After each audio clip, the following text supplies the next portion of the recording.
এক গ্রামে রাহুল নামে এক ছেলে ছিল। সে খুব বুদ্ধিমান, কিন্তু ভীষণ অধৈর্য। কোনো কাজ শুরু করলেই সে দ্রুত ফল চাইত। একটু দেরি হলেই কাজ ছেড়ে দিত।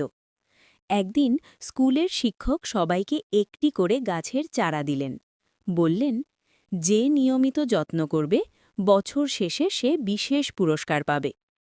রাহুল খুব উৎসাহ নিয়ে চারা লাগাল, কিন্তু কয়েকদিন পরেই সে বলল, এত পানি দিচ্ছি, যত্ন করছি, তবু গাছ বড় হচ্ছে না। সে আর গাছের দিকে তাকাল না। অন্যদিকে মিতা নামের একটি মেয়ে প্রতিদিন ধৈর্য নিয়ে গাছে পানি দিত, আগাছা তুলত।